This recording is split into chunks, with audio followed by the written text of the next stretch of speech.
инсоният дар кадом ҳолате ки набошад ва дар куҷое ки зиндагӣ накунад ба табиат ва ҳастиҳои он эҳтиёҷ дорад. бе ҳастиҳои табиат ҳаёт дар ягон давру замон пойдор буда наметавонад, зеро ҳастии ҳар як ҷисми зинда ба об, хок, боду ҳаво, гулу гиёҳ, набототу ҳайвонот ва растаниҳо сахт алоқаманд аст. Бе об ҳаёт нест. об ҳастии ҳаёт аст. Ягон гулу гиёҳ, набототу растанию ҳайвоноти зинда бе истифодаи об буда наметавонад. сабзишу рӯиши ҳар як мавҷудот бо об вобаста аст. хок чун ҳастии бузурги табиат аст. ин сарвати бузург имконият медиҳад ки ҳамаи ҳастиҳо аз он пурбор гардида, тамоми растаниҳо дар он рӯянду сабзанд ва ба воя расида гулу мева ва бор оваранд. боду ҳавои тозаву озода манбаи осоиши самимии ҷисмҳои зиндаи рӯи замин аст. аз ҳавои тоза нафаси озодаву бароҳат мегирем, нашъунамо меёбем, тансиҳату осуда зиндагӣ мекунем.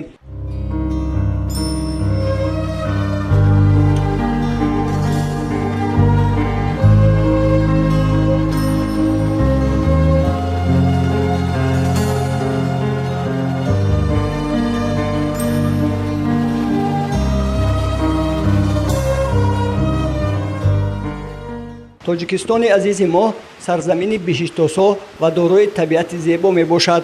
ба кадом гӯшаи канори он ки сафар накунем, қалби моро манзараҳои зебои дилрабо, обҳои софу кӯҳҳои осмонбӯс ва сабзаю гиёҳҳои пурнакҳат тасхир мекунанд. деҳаи дарғи ноҳияи айнӣ яке аз деҳаҳое мебошад ки дар байни кӯҳҳои осмонбӯс ҷой гирифтааст. дар ин деҳа айни замон 443 оила умр ба сар мебаранд ва шумораи сокинонаш наздик 2000 нафарро ташкил медиҳад. сокинони ин деҳа асосан ба кишоварзию чорводорӣ машғуланд. дар ин деҳа аз замонҳои қадим мардум ба ҳунармандӣ рағбати зиёд доштанд. нақшу нигори сақфи хонаҳо, масҷид ва дигар ҷойҳои таърихии деҳа бозгӯ аз ҳунари нотакрори мардуми ин минтақа мебошад.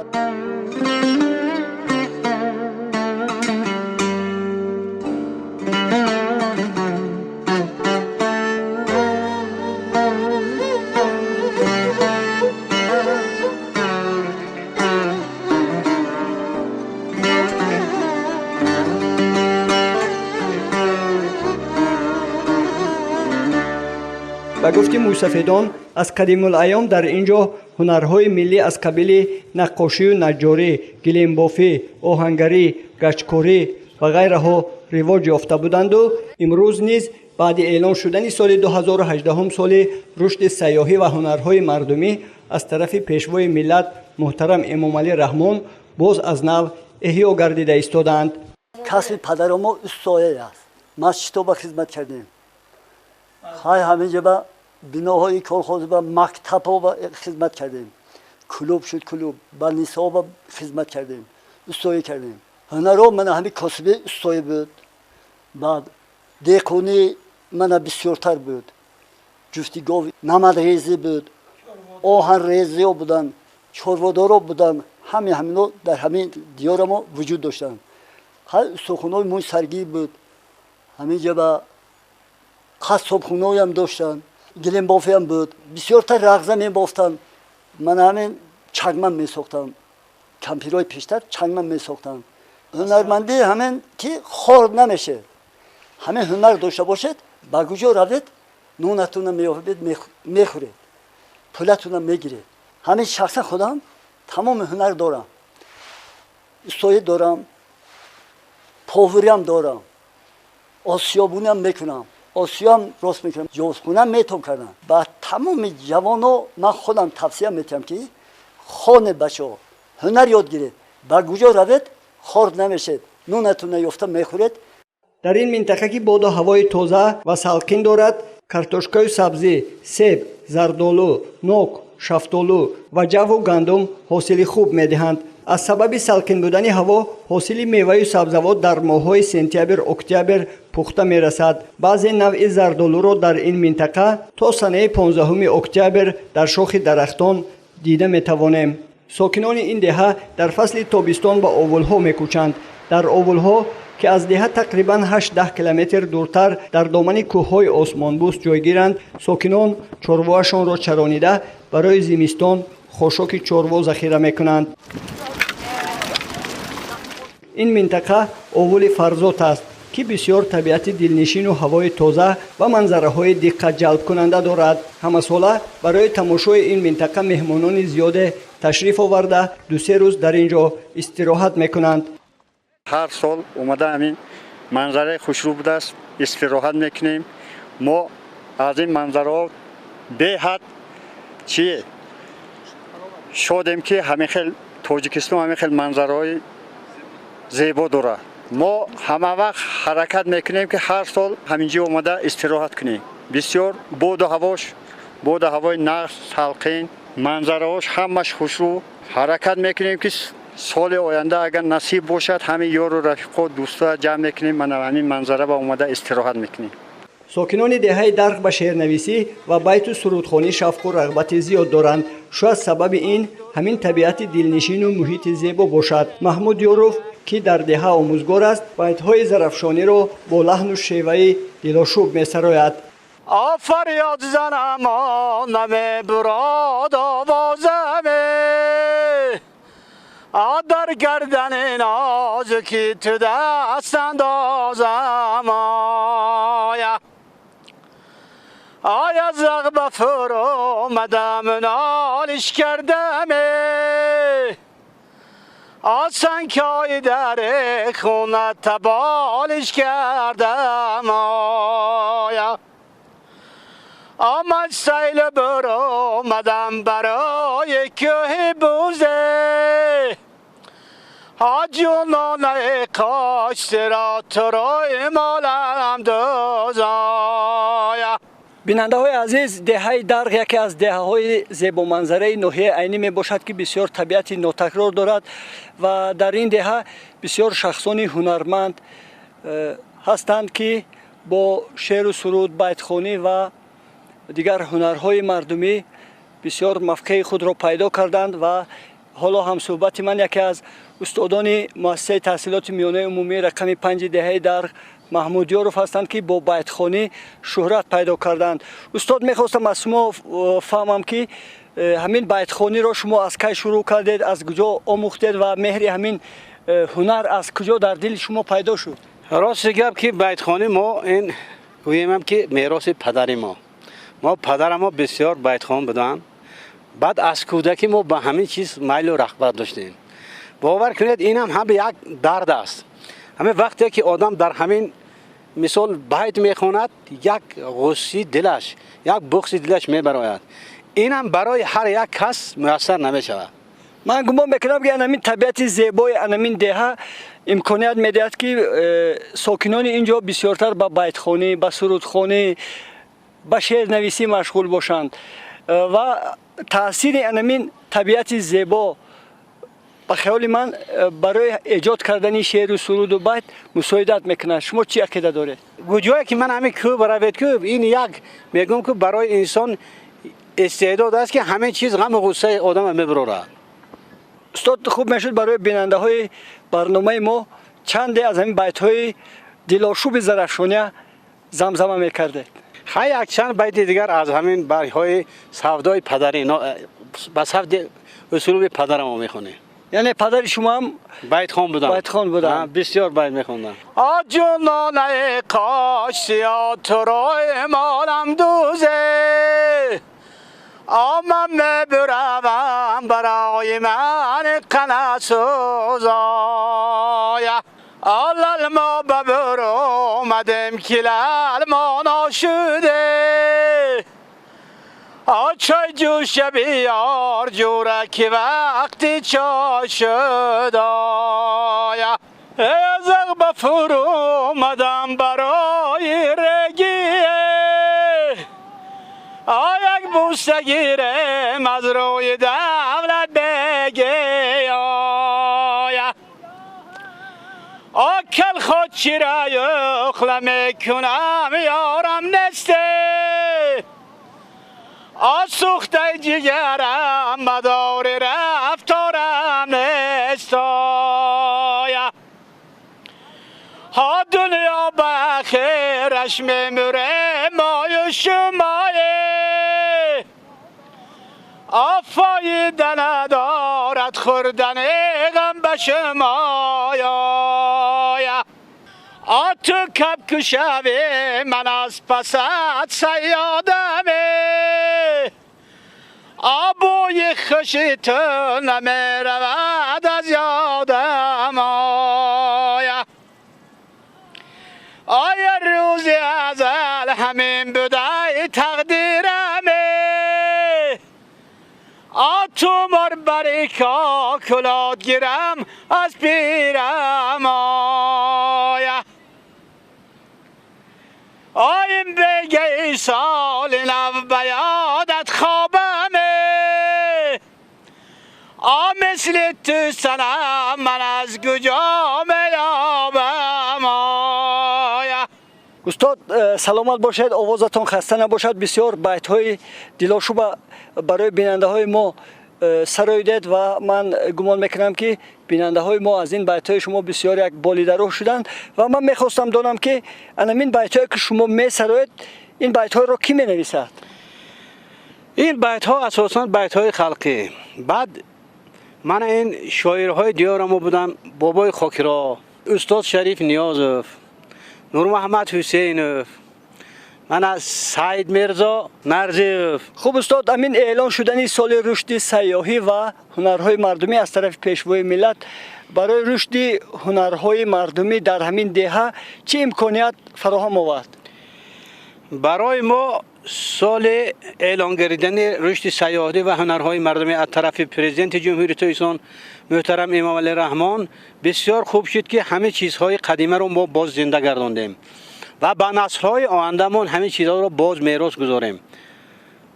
خب سلامت باشد. ما باوری داریم که باز در همین دهه در همین منطقه هنرهای مردمی رشد می‌یابند و از بس که یک دهه زیبا است، طبیعت زیبا دارد، در اینجا آینده امکانیت ها فراهم می‌آید که سیاح‌ها بیشتر می‌بیایند و سیاحی در این منطقه رشد می‌یابد و سطح زندگانی مردم بالا می‌رود.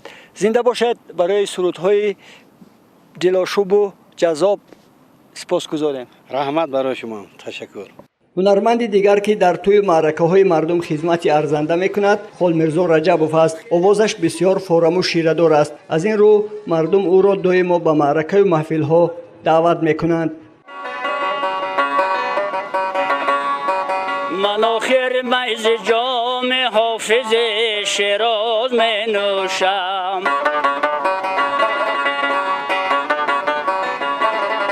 من آخر میز جام حافظ شیراز می نوشم، کازون چون موج دریا در تلاطم ها و در جوشم، کازون چون موج دریا در تلاطم ها و در جوشم،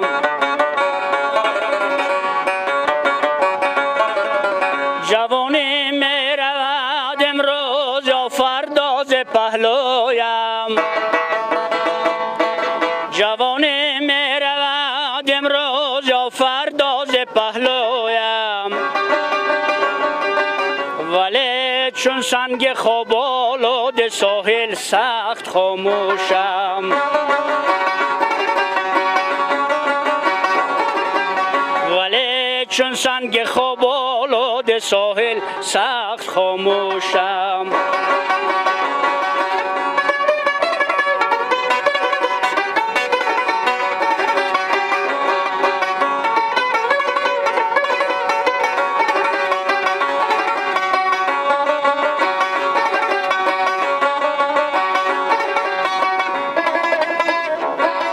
سکندر گفت هر جای گرفتم عالم آسان،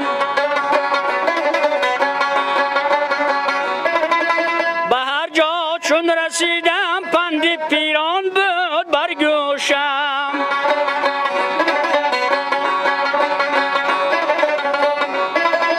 سکندر گفت هر جای گرفتم عالم آسان،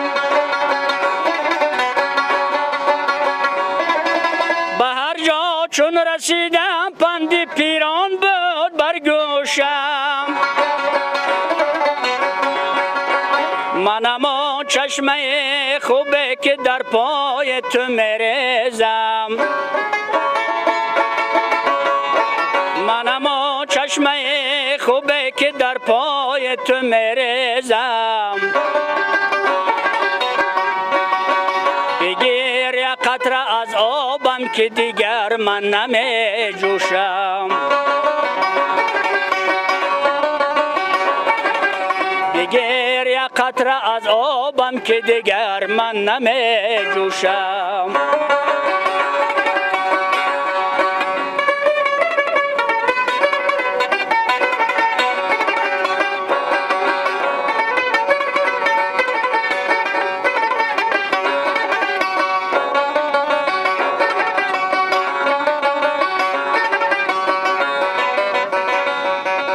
بخواهم باده همچون حافظ شیراز خواهم خورد، بخواهم باده همچون حافظ شیراز خواهم خورد، وگرنه تا که باشد زندگی دیگر نمی نوشم. من آخر مجز جام حافظ شیراز می نوشم. акои холмирзо, шумо аз кадом вақт ба ҳамин овозхонии шавқу ҳавас пайдо кардед? من از اوان مکتبخانه همین به سرودخانه شفق و ذوقم بود. وقتی مکتب میانه میخوندم استادمون بابای جمعه ما با همین درس سرود میدادن. همون آدم ما با استادی دارن، حق استادی دارن، همون آدم ما با همین در دلمو جا کردن، مهر صنعت. بعد این من راستی گپ یک 2 سال اینستیتوت سند رفتم، غلطیدم، داخل شدن نتونستم. بعد دیگر جا خواندم و کار کردم. بعد هم مهر صنعت در دل کی بود.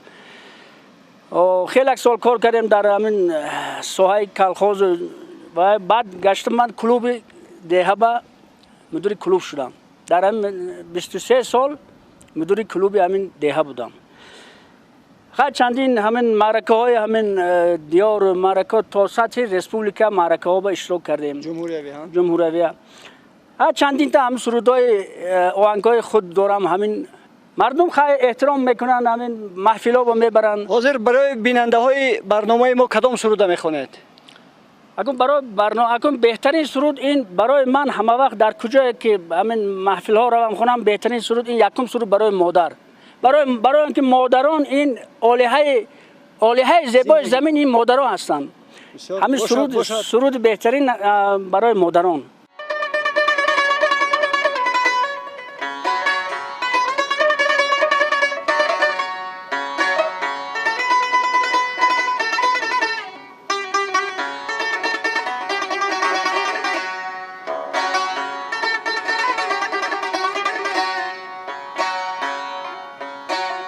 مهر والای زمینه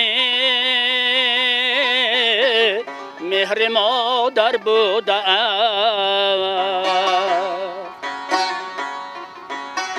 مهر دیگر از کجا با او برابر بوده.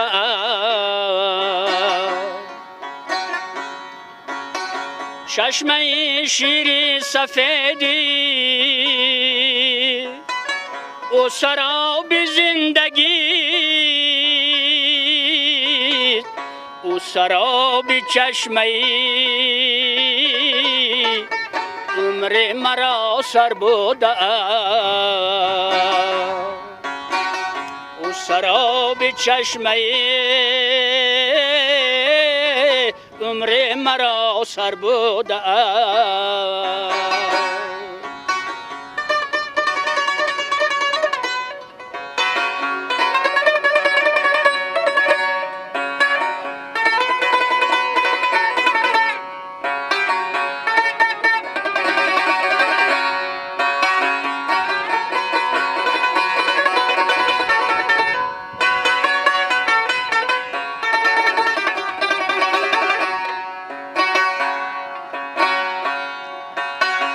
روی ما در قبله دست دعایم بود و هست.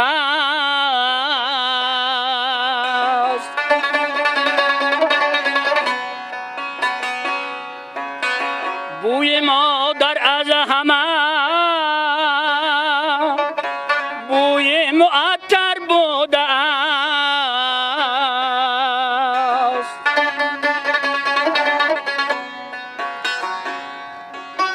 من به مهر نمه یا بی در این دنیا دیگر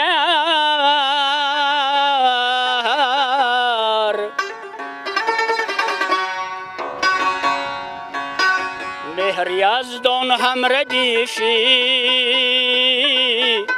مهر مادر بوده است. مهر یزدان هم ردیفی مهر مادر بوده است.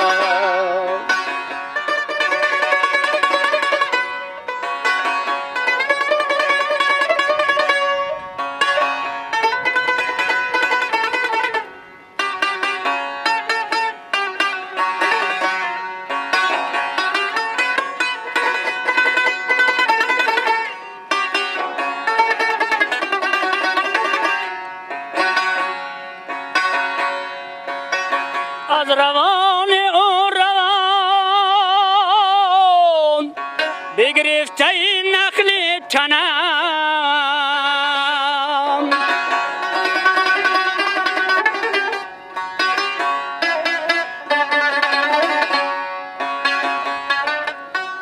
تن تو را ستار از پیوند مادر بوده است. مهر دنیای زمینی مهر مادر بوده است. مهر دیگر از کجا با او برابر بوده است. مهر دیگر از کجا با او برابر بوده است.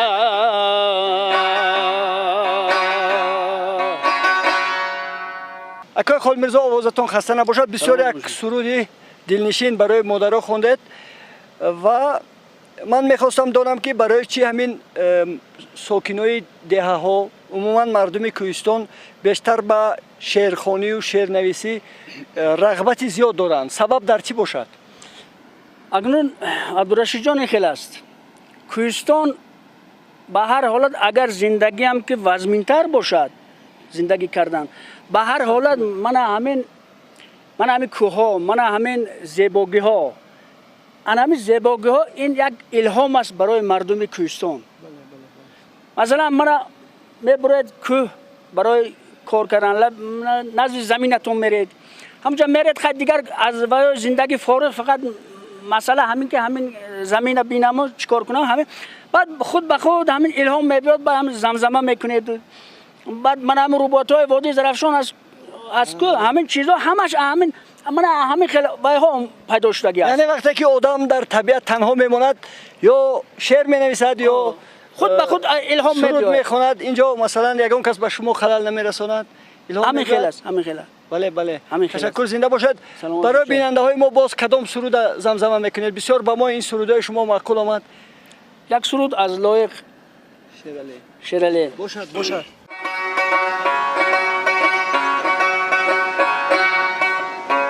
با کویت میروم با بار دل استاده با کویت میروم با بار دل استاده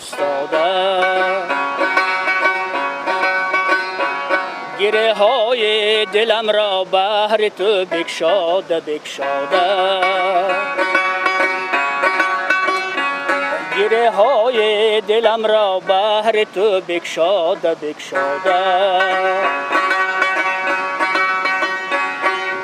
میبندی ابرو را که در کارم گره افتد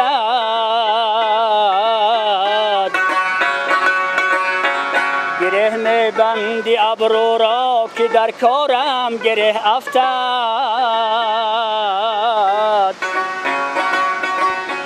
زکویت میروم از بار غم افتاده زکویت میروم از بار غم افتاده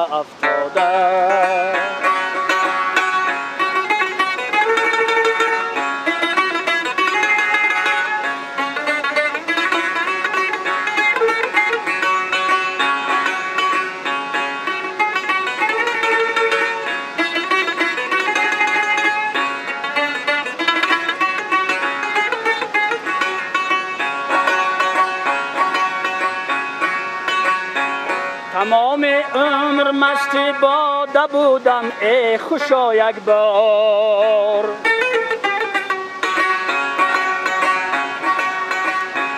تمام عمر مست باده بودم ای خوشا یک بار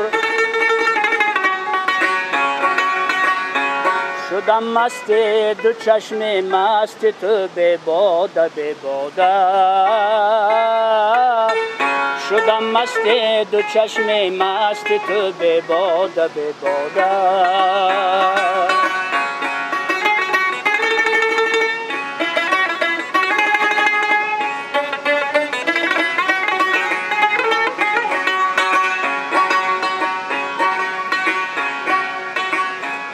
غزل گفتم برای تو غلط گفتی و بگذشتی با من دادی غزلهای مرا نازیده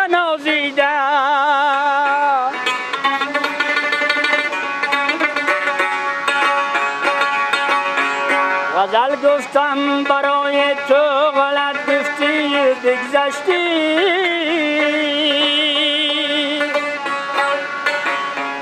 با من دادی غزلهای مرا ناداده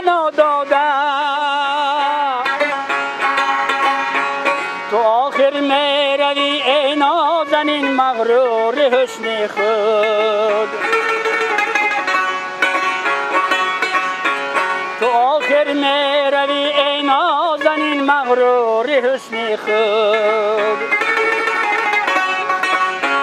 بنیم راه میمانم من بیچاره بنیم راه میمانم من بیچاره با کویت میروم با بار دل استاده زکویت میروم از بار غم افتاده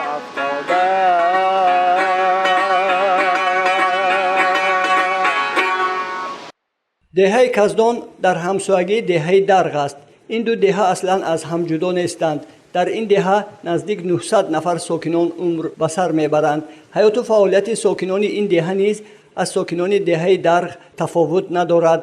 در این دهه نیز منظره های جالب و نظرربا خیلی زیادند. اول مولیان این دهه با شرشره جالب خود شهرت یار است. بیننده های عزیز، این منطقه مولیان دهه کزدان ناحیه عینی است و از دهه کزدان تا همین منطقه بسیار دلنشین ما زیاده از 12 کیلومتر راه را طی نمودیم. مقصد با این منطقه آمدن ما محض به نوار گرفتن انمین شرشره عجایب و ناتکرار می باشد. این را در اینجا ملا شرشره می گویند. بسیار آب صاف و دلنشین دارد و از بلندی بیش از 100 متر به پایان می ریزد. وقتی که کس به این منطقه می آید بسیار از تماشای این شرشره دلنشین بالیده روح می شود.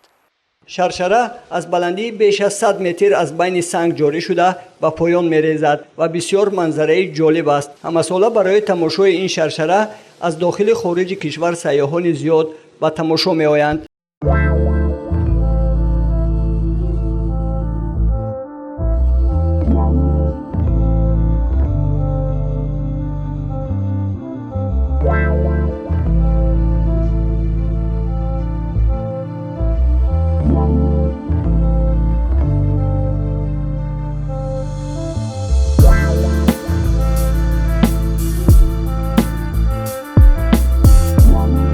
در دیدن سال رشد سیاحی و هنرهای مردمی این باعث خوشنودی کل ساکنان جمهوری کرده و خصوص برای ساکنان کوهستان یک دستورالعمل است به خاطر آنکه به جهانیان ما باید بفهمانیم که تاجیکستان چگونه دولت است.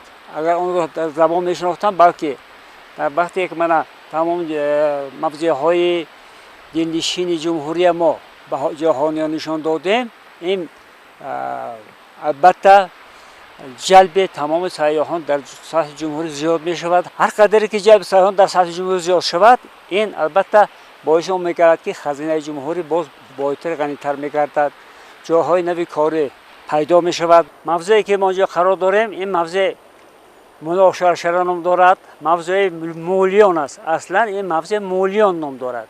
در موضوع مولیان خیلی شما دیده شدید اینجا به مناشرشره میگویند. البته این گپ اساس دارد. موضوعی که شما میبینید حقیقتا با یک معجزه خداوند طبیعت است که انا همین شرشره که شما دیده استودید این تقریبا اینجا به یک لیلاخچه گفته جای است. اینجا به یک دایره‌چه کوهی هست. هم دایره‌چه تقریبا یک میبیاد اینجا به حوض بیتک است. حوض به جاری شده از حوض همه سنگ چیکه بریده آب گذشته وارد شده است. اینا هیچ کس نمیتونه. هیچ کس نمیتونه. انا معجزه اینا میاد.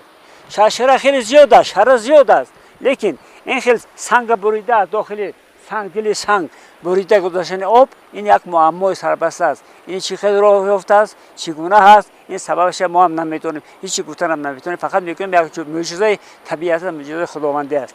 اینجا از سفارت ایران اومده بودن یه برام بودن خیلی کم از بس که موضوع مردم خیلی کم میدونند هیچ کس نمیدوند سیاح‌ها خیلی کم میبینند اما از داخل جمهوری سیاح‌ها اینجا به احیانا میبیایند.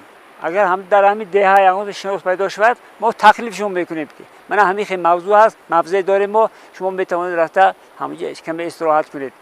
انا کنه اینجا من یک چیز گفتنی هستم که اگر که همیشه به در همین مبلغ گذار باشد امکانیت باشد برای مثال اینجا راه ماشین تا خود همینجا میبیاید راه تعمیر طلب است اینجا ما شرایط مهیا کردن در کار است. از خود ماه 15 می سرکره تا 15 آگوست در اینجا سیاح‌ها میتوانند به یگان که استراحت کنند فقط در اینجا به جای تیار کردن کار هیچ نباشد یک چند تا کات یک تا بالش پوشیدن در کار برای استراحت مهمانان همینجا استراحت کنند خواب روند. موضوع خیلی سرکنده باد هوای تازه دارد از چهار طرف این چشم سار میبرد اینجا به موضوع کسی یک بار بیاید با آرزو میکنه با یک بار دیگه همین سرزمین بیاید و استراحت کنه.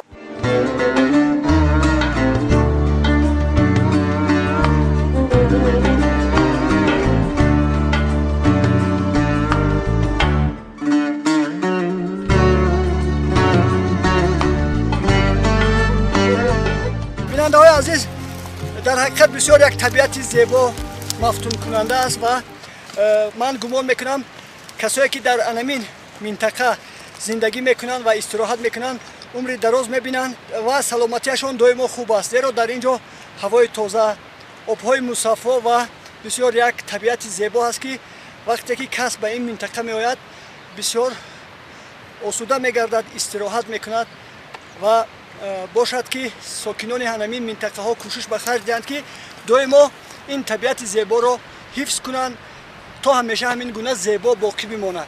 ساکنان اولی مولیان دهه کزدان نیز در تابستان به چارواداری خاشاک جمع‌کنی مشغول میشوند. آنها در فصل تابستان از شیر گاو و بزخش، روغن زرد و قروت و دیگر محصولات شیری میگیرند. بیننده‌های عزیز اینک ما در اولی مولیان قرار داریم و حالا به شما طرز آماده کردن روغن زرد را پیشنهاد میکنیم. در اینجا زنهای انمین اول روغن زرد تیار میکنند. حالا ما مثلا از اینها پرسان میشویم که همین روغن زرد را چخیل آماده میکنند. ما اول آب را میریزیم بعد از اون با قطیق باز آب را میریزیم و آن را همین طور میزنیم چوب کپی میزنیم بعد مسکه حاصل میشد مسکه را آب کرده روغن زرد حاصل میشد و دوغ باشد از آن قروت تیار میکنیم.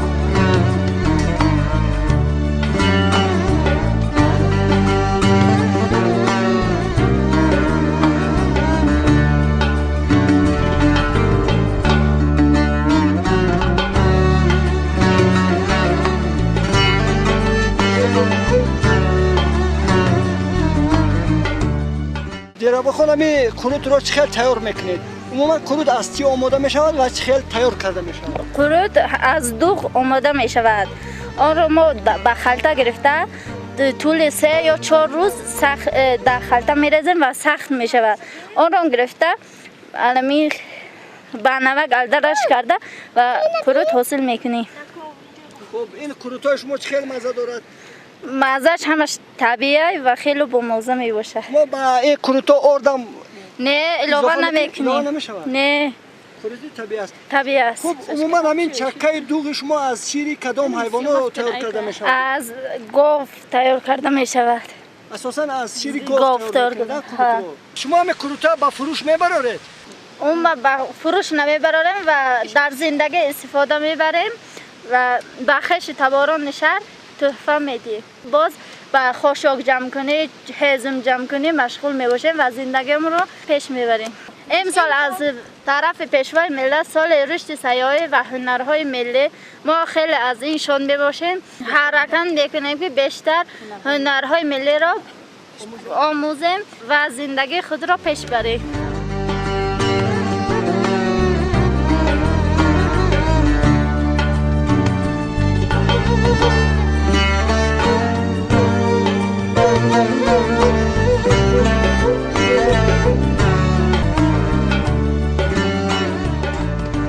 یکی از ساکنان همین اول محمد علی حافظوف برای گروه ایجادی ما اینجا یک خوراک نصف روزی آماده کرد و بسیار زحمت کشید و ما میخوایم با محمد علی هم صحبت شویم. خب محمد علی شما چند سال است که در همین منطقه ها زندگی و فعالیت دارید؟ ما سال 5 است که اینجا زندگی میکنیم. من همین هر برومدگی یاری دوستان با همینجا جمع اومدم میشینیم. بهترین جا در همین دهه کزون همین سرشوی آب لولون است که تمام استادان خشت باران میبرون هفتهش به یک بار صحبت کردن میشینیم. همینجا بسیار ما منت داریم، خرسندیم. شما در اینجا با چی کار مشغول هستید؟ ما اینجا چاروا داره، چراگاه ما همینجا، زندگی ما همینجا. خب برای زمستان علف و هیزم هم ذخیره میکنید؟ خوشحال میگیریم، هیزم میگیریم، همه چیز زندگی ما همینجا. با این منطقه مهمانا میبیان؟ مهمانا از خارج کشور، از خودی تاجیکستان میبیان مهمانا؟ کسی که همون دوشنبه زنده میکنه از مردم ما پیش رفتگی هسته. هر سال یک بار دو بار میبیان، همینجا یک روز دو روز استراحت میکنن، میخیزن میرن. خب آینده همجا چی نقشه و چی نیت دارید؟ اکنون ما نقشه ما همین است که همین در سر آب یک تا خونه کردن در کار برای همین مسافران مهمونا تا هستیم خدمت میکنیم. این طبیعتی بسیار دلنشین به ما راستیگه بسیار پسند آمد و ما باوری داریم که شما باز در آینده با تمام موفقیت ها نایل میشوید و برای مهمانایی که به این منطقه میآیند خدمت میکنید و همین محیط اطراف محافظت میکنید که دائما زیبا باشد و مردم احتیاط کنند و با نسل های آینده این زیبایی ها را باقی گذارند. رحمت. بیننده های عزیز، راستی ما با دستگیری مقامات اجرایی حاکمیت دولتی ولایت سوخت و تشبث رهبریت اداره تلویزیون و رادیوی ولایت سوخت با همین منطقه سفربر کرده شدیم تا برای شما از حیات و فعالیت ساکنان همین منطقه یک برنامه آماده کنیم و این طبیعت زیبا را پیشکش شما نماییم. در این موضع ها همچنین گل و گیاهای شفابخش خیلی فراوان میرویند که از نکهت و تراوتشان روحی کس بالیده میگردد. این منظره های زیبا، آبهای صاف، گل و گیاه، خاک و سنگ و عموما محیط ناتکرار را امروز باید حفظ کنیم و ثمره بخش استفاده بریم و با آیندگان و میراث گذاریم.